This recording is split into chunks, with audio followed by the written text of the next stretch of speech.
चलिए जानते हैं छत्तीसगढ़ की 25 बड़ी खबरों को सिर्फ 10 मिनट में। लेकिन उससे पहले वीडियो को लाइक और चैनल को सब्सक्राइब जरूर करें। छत्तीसगढ़ में पहले दिन 10% केंद्रों में हुई धान खरीदी। छत्तीसगढ़ में 15 नवंबर से समर्थन मूल्य पर धान खरीदी शुरू हुई, लेकिन पहले दिन 2739 में से केवल 195 उपार्जन केंद्रों में खरीदी हो पाई, जो कुल का करीब 10% है। इन केंद्रों के जरिए 19,464 क्विंटल धान खरीदा गया। कई केंद्रों में ताले लटके मिले, कुछ जगह अधिकारी कर्मचारी मौजूद नहीं थे। हड़ताल के कारण किसानों को टोकन नहीं मिले, जिससे वे परेशान दिखे। वहीं कुछ स्थानों पर उत्तर प्रदेश से लाया गया अवैध धान भी पकड़ा गया। अव्यवस्था को लेकर किसान नाराज नजर आए।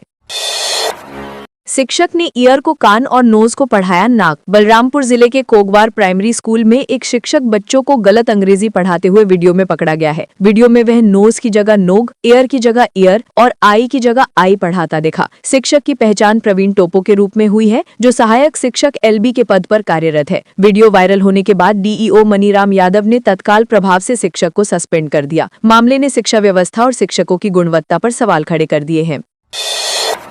कांग्रेस ने किया कर्मचारियों पर एस्मा लगाए जाने का विरोध। छत्तीसगढ़ में सहकारी समितियों के हड़ताली कर्मचारियों पर एस्मा लागू किए जाने का कांग्रेस ने कड़ा विरोध किया है। कांग्रेस का कहना है कि कर्मचारी अपनी मांगों को लेकर लंबे समय से आंदोलन कर रहे थे, लेकिन सरकार ने समाधान निकालने के बजाय सीधे एस्मा थोप दिया। PCC चीफ दीपक बैज ने कहा कि इस बार भी कांग्रेस नेता धान खरीदी केंद्रों का निरीक्षण करेंगे। उनका आरोप है कि सरकार ने मोदी गारंटी के नाम पर जनता से झूठ बोला और अब कर्मचारियों की मांगे पूरी करने के बजाय दमनकारी कदम उठाए जा रहे हैं। खून का बदला खून से लेने के लिए भाई ने चलाई गोली। दुर्ग के जामुल थाना क्षेत्र में 14 नवंबर की शाम अज्ञात हमलावरों ने विकास प्रजापति पर फायरिंग कर दी। गोली कान छूते हुए निकल गई और विकास बाल बाल बच गया। घटना का कारण पुरानी रंजिश बताया जा रहा है। पीड़ित के भाई गंगाधर ने करण साव पर गोली चलाने का आरोप लगाया है। जनवरी 2024 में करण के चचेरे भाई की हत्या हुई थी, जिसमें विकास का चचेरा भाई आरोपी है और जेल में है। आरोप है कि बदला लेने के लिए करण ने हमला कराया। पुलिस ने संदेह के आधार पर कुछ लोगों को हिरासत में लिया है। नौकरी दिलाने के नाम पर महिला से ठगे 7 लाख रुपए। सूरजपुर में सरकारी नौकरी दिलाने के नाम पर महिला से 7 लाख रुपए की ठगी का मामला सामने आया है। पीड़िता शीतल साहू ने SSP प्रशांत ठाकुर से शिकायत कर बताया कि गुरुकुल पैरामेडिकल संचालक रामनिवास साहू ने मंत्रालय में पहुंच का झांसा देकर ADO पद पर नौकरी लगवाने का वादा किया। इस बहाने उसने 7 लाख रुपए ले लिए। दबाव बढ़ने पर 4 लाख रुपए वापस किए, लेकिन बाकी रकम नहीं लौटाई। पीड़िता की शिकायत पर पुलिस ने मामले की जाँच शुरू कर दी है और आगे कार्रवाई की तैयारी है।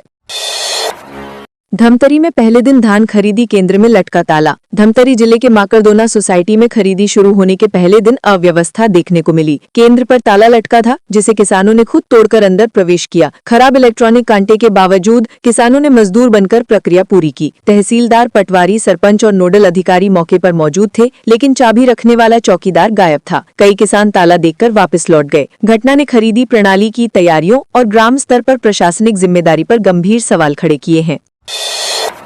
कोरबा में 4 झुंड में बटे 50 हाथी। कोरबा वन मंडल में इन दिनों 51 हाथियों की गतिविधि बढ़ गई है, जो अब 4 अलग अलग झुंडों में बट गए हैं। हाथियों ने कई गांव में फसलों को नुकसान पहुंचाया, जिससे ग्रामीणों में भय का माहौल है। बांधापाली गांव में हाथियों ने भीकाराम राठिया की झोपड़ी तोड़ दी और 20 एकड़ से ज्यादा धान की फसल चौपट कर दी। करतला रेंज में 9 और 19 हाथियों के 2 झुंड एक हो गए हैं। वन विभाग लगातार निगरानी कर रहा है और नुकसान पहुँचाने वाले झुंडों को जंगल की ओर खदेड़ने की कोशिश में है।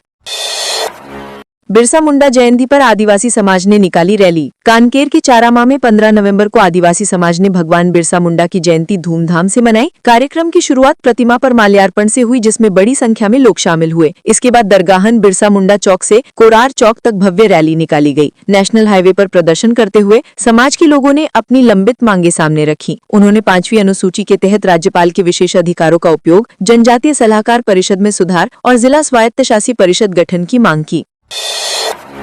रामानुजगंज में LT लाइन का तार गिरा। रामानुजगंज के देवबंशी मार्केटिंग के पास सुबह 8:30 पर LT लाइन का तार टूटकर गिर गया। हालांकि कोई हादसा नहीं हुआ। घटना के बाद स्थानीय लोग बिजली व्यवस्था को लेकर चिंतित हैं। वहीं कन्हर नदी पर बने एनीकट की क्षमता भी प्रभावित हो रही है। बरसात से पहले गेट पूरी तरह न खुलने के कारण एनीकट का करीब 60% हिस्सा रेत से भर गया है। इसकी वजह से अब यह अपनी कुल क्षमता का केवल 40% जल ही संचित कर पा रहा है। ग्रामीणों ने समय पर सफाई और मरम्मत की मांग की।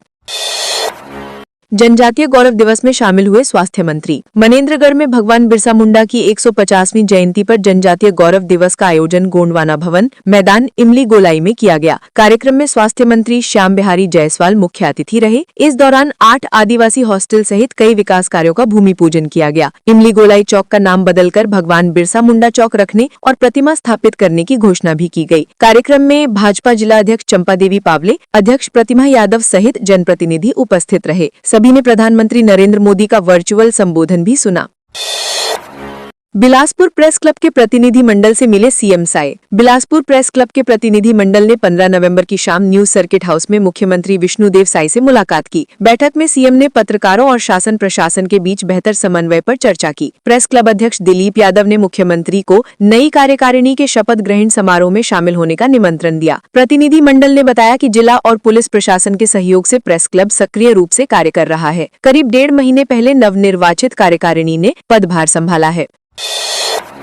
दुर्ग में धान खरीदी से पहले 7 अनुपस्थित कर्मचारी हुए बर्खास्त। छत्तीसगढ़ में सहकारी समिति कर्मचारियों की अनिश्चितकालीन हड़ताल 15 नवंबर को 13वें दिन भी जारी रही। हड़ताल 3 नवंबर से चल रही है, जिससे प्रदेश भर में धान खरीदी प्रक्रिया बाधित हो रही है। दुर्ग संभाग समेत 7 जिलों से रोज करीब 2,500 कर्मचारी मानस भवन धरना स्थल में जुट रहे हैं। इसी बीच अनुपस्थित कर्मचारियों पर कार्रवाई करते हुए 7 कर्मियों की सेवा समाप्त कर दी गई है। बर्खास्तगी के बाद आंदोलन और तेज हो गया है। हड़ताली कर्मचारी अपनी मांगों के समाधान तक आंदोलन जारी रखने पर अड़े हैं। बीजेपी बोली कांग्रेस ने अपने ही सीएम को नकली आदिवासी बताया। दुर्ग में प्रेस वार्ता के दौरान बीजेपी प्रवक्ता देवलाल ठाकुर ने कांग्रेस पर आदिवासी समाज को लेकर दोहरा रवैया अपनाने का आरोप लगाया। उन्होंने कहा कि कांग्रेस ने हमेशा आदिवासियों का राजनीतिक फायदा उठाया पर उन्हें सम्मान नहीं दिया। ठाकुर ने दावा किया कि छत्तीसगढ़ में पहली बार बीजेपी ने वास्तविक आदिवासी को मुख्यमंत्री बनाया है, जिससे समाज में नई उम्मीद जगी है। उन्होंने आरोप लगाया कि कांग्रेस खुद तय नहीं कर पाती कि उनका कौन सा मुख्यमंत्री असली आदिवासी है। बीजेपी का कहना है कि कांग्रेस सिर्फ दिखावा करती है। पीडब्ल्यूडी कार्यपालन अभियंता की हुई संदिग्ध मौत। धमतरी में लोक निर्माण विभाग की कार्यपालन अभियंता संतोष नेताम शनिवार सुबह अपने घर में बेहोशी की हालत में मिले। परिजनों ने उन्हें तुरंत अस्पताल पहुंचाया, जहां डॉक्टरों ने उन्हें मृत घोषित कर दिया। अचानक मौत से विभाग में हड़कंप मच गया। सूचना मिलते ही पुलिस और जिला प्रशासन की टीम अस्पताल और उनके निवास पर जांच के लिए पहुंची। मौत के कारणों का अभी स्पष्ट पता नहीं चल सका है। मामला संदिग्ध मानते हुए पुलिस ने प्रकरण दर्ज कर आगे जाँच शुरू की है। नाबालिग चोर से 3 बाइक और 40,000 रुपए हुए बरामद। धमतरी के नगरी थाना क्षेत्र में लगातार हो रही चोरियों का खुलासा करते हुए पुलिस ने एक नाबालिग आरोपी को पकड़ लिया है। उसके पास से 3 चोरी की मोटरसाइकिलें और 6,300 रुपए नगद बरामद हुए। पुलिस ने तकनीकी जांच और निगरानी के आधार पर नाबालिग को हिरासत में लिया। पूछताछ में उसने 3 चोरी की वारदातों में शामिल होने की बात स्वीकार की। चोरी की घटनाओं से परेशान क्षेत्रवासियों ने कार्रवाई की प्रशंसा की। पुलिस अब आरोपी के अन्य संभावित साथियों की तलाश में है।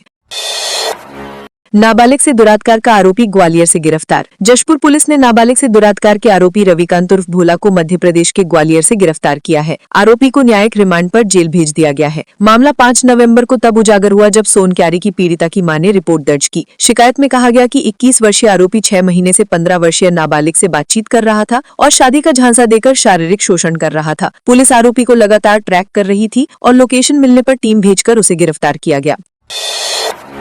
छत्तीसगढ़ में जन्मी दुनिया की सबसे छोटी गाय पुंगनूर। जशपुर जिले में कृत्रिम गर्भाधान प्रक्रिया से दुनिया की सबसे छोटी नस्ल पुंगनूर की मादा बछिया का जन्म हुआ है। इसे देखने लोगों की भीड़ उमड़ रही है। ये वही नस्ल है जिसकी गाय प्रधानमंत्री नरेंद्र मोदी के पास भी है। बछिया का जन्म 1 नवंबर को गोढ़ी कला और कर्मी टिकरा करुमहुआ गाँव में हुआ। पशुपालक खगेश्वर यादव ने बताया कि उन्होंने पीएम मोदी के पास पुंगनूर गाय देखकर प्रेरणा ली और अपनी देसी गाय में AI प्रक्रिया करवाई। ये नस्ल अपने छोटे कद और उच्च दुग्ध क्षमता के लिए प्रसिद्ध है।